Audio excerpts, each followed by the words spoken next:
ఎవరండి నోటీసులు ఇవ్వాల్సింది? ఎవరండి గుర్తించాల్సింది? అనధికారికంగా చర్చలుంటే గుర్తించాల్సింది ఎవరండి? అనధికారికంగా నడుపుతుంటే నోటీసులు ఇవ్వాల్సింది ఎవరండి? ప్రెస్ మీట్ పెట్టాల్సింది ఎవరండి? కమిషనర్ ప్రెస్ మీట్ పెడతాడా? ఉండి నియోజకవర్గం ఎమ్మెల్యే ప్రెస్ మీట్ పెడతాడా? నోటీసులు ఎమ్మెల్యే ఇస్తాడా? అనధికారికంగా నడుపుతున్న చర్చల్ని ఎమ్మెల్యే కూలగొడతాడా? కొలకలపూడి శ్రీనివాసు తిరువూరు కాన్స్టిట్యున్సీలో అక్రమ కట్టడాలని కూర్చివేసేదానికి ఒక బుల్డోజర్ తీసుకొని వెళితే పిలిచి షోకాజ్ నోటీస్ ఇస్తారా? ఎందుకంటే ఆయన ఎస్సీ ఎమ్మెల్యే కాబట్టి, పిచ్చోడు కాబట్టి, నోట్లో నాలుక లేనోడు కాబట్టి, ఏది పడితే అది మాట్లాడతాడు కాబట్టి. ఈ ఉండి కాన్స్టిట్యున్సీలో ఎమ్మెల్యే, ఈయన స్పీకర్ కాబట్టి, డిప్యూటీ స్పీకర్ కాబట్టి మీరు కాదు కూడదు అంటే మీకే ఏక్కు మొగుడయ్యి ఇంకొక మొగుడుగా తయారవుతాడు కాబట్టి ఈయన నోటికి భయపడి ఎందుకు వచ్చిన గోల ఈ తలకాయ నొప్పి అని చెప్పేసి రఘురామకృష్ణంరాజు ఏం చేసినా కూడా దానికి వంతపడతారా? నేను అడుగుతున్నా రఘురామకృష్ణంరాజుని, సొల్లు కబుర్లు సోది కబుర్లు చెప్తావు కదా వచ్చి కాన్స్టిట్యూషను అది ఇది అని. నేను అడుగుతున్నా మిమ్మల్ని, చెప్పండి. చర్చిలు గుర్తించాల్సిన, మసీదులు గుర్తించాల్సిన అవసరం ఒక ఎమ్మెల్యేగా మీకు ఎవరిచ్చారో అధికారం? నాకు చెప్పండి ఆ సమాధానం. అదేదో చెప్తా వచ్చి నాకు మళ్ళీ ప్రెస్ మీట్ పెడతారన్న సంగతి నాకు తెలుసు. కానీ అనవసరంగా మీరు ఒక డ్రెస్ని, వేషధారణని మీరు మాట్లాడుతున్నారు కాబట్టి,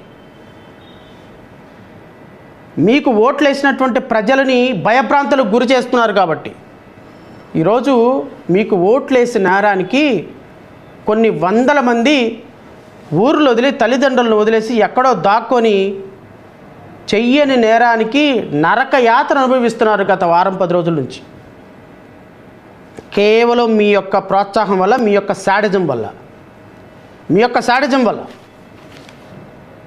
మీరు అనుకుంటున్నారు నా దగ్గర ఎమ్మెల్యే పదవి ఉంది, నేను డిప్యూటీ స్పీకర్ని, కలెక్టర్ నా మాట వింటాడు, ఎమ్మెల్యే ఎవడు సిఐ నా మాట వింటాడు, డిఎస్పీ నా మాట వింటాడు, ఎస్పీ నా మాట వింటాడు, అవసరమైతే చంద్రబాబు నాయుడికి ఫోన్ చేస్తాను, అంతగా అవసరమైతే పవన్ కళ్యాణ్కి ఫోన్ చేస్తాను.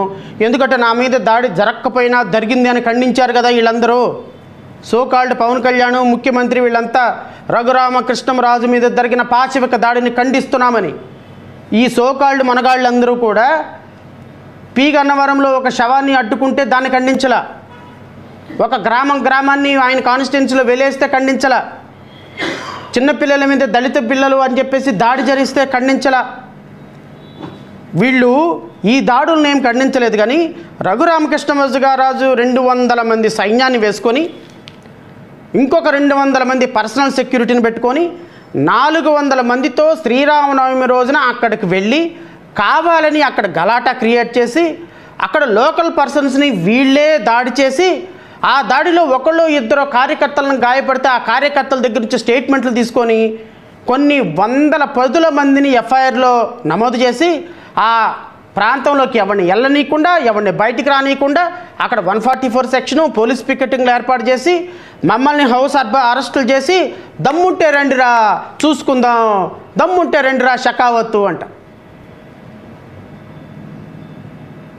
దమ్ముంటే రండి షకావత్తా, ఎవడొస్తాడో రెండే. మరి తీపిచ్చే 144 సెక్షన్ అక్కడి నుంచి పోలీసుల దగ్గర నుంచి హౌస్ అరెస్టులు చేయకుండా ఆపిచ్చు, మీ ముఖ్యమంత్రి చేత చెప్పించు మమ్మల్ని. అరెస్టు ఏదైతే ఆకివీడిలో జరిగిందో ఆ రోజు మధ్యాహ్నం ఆ ఇన్సిడెంట్ జరిగిన 2 గంటల నుంచి విజయవాడ మొత్తం నష్టదిగ్బంధనం చేసి, నాకు తెలిసి ఒక 2000 ఇన్నోవా కార్లు ఎత్తుకుంటారు జడా శ్రావణ్ కుమార్ ఆకివీడు వెళ్తున్నాడేమోనని. ఎక్కడ కనపడితే అక్కడ ఇన్నోవా కార్లు ఆపటం, నన్ను వెతకటం. నా ఇంటి చుట్టూరు పోలీసులను పెట్టారు. ఎందుకు అంత భయం? అంత భయం ఎందుకండి? ఛాలెంజ్ చేసావు కదా ఆకివీడు రమ్మని, ఎందుకు భయం ఎందుకు? మరి 144 సెక్షన్లు ఎందుకు? పోలీస్ పికెటింగ్లు ఎందుకు? గ్రామంలో వాళ్ళని బయటకు రానికపోవటం ఎందుకు? బయట వాళ్ళని లోపలికి పోనీయటం ఎందుకు అంటే తెలుగుదేశం పార్టీని పొట్టముంచడానికి మీరు వేసినటువంటి పన్నాగం, మీరు పన్నినటువంటి పన్నాగం అద్భుతంగా ఫలిస్తుంది. మీరు ఇలాంటి పన్నాగాలు మరెన్నో పన్నాగాలు పన్నాలి అని దీనికి మీరు వికృత క్రీడ ఆడాలి అని మీ నియోజకవర్గంలో ఇంకా బలైపోవాలనుకున్నటువంటి వాళ్ళు మీకు ఓటేసిన నేరానికి బలైపోతూ ఉంటే చూసి ఆనందపడమని కోరుతున్నా. చేయండి, నో ప్రాబ్లం. చర్చిల మీద దాడులు చేయండి, పేదల ఇళ్ల మీద దాడులు చేయండి, వాళ్ళ ఇళ్ళను మొత్తాన్ని కూలగొట్టేసేయండి మీరే. Because your a commissioner, your a SP, మీరే ఆ మీరే ఆ ఎంఆర్ఓ, మీరే ఎగ్జిక్యూటివ్ అథారిటీ, మీరే.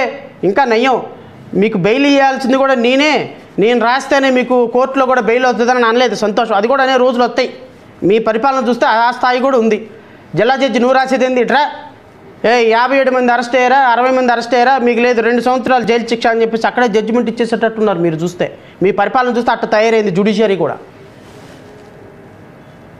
తేజభ్యమానంగా వెలిగిపోతుంది మీ పరిపాలన.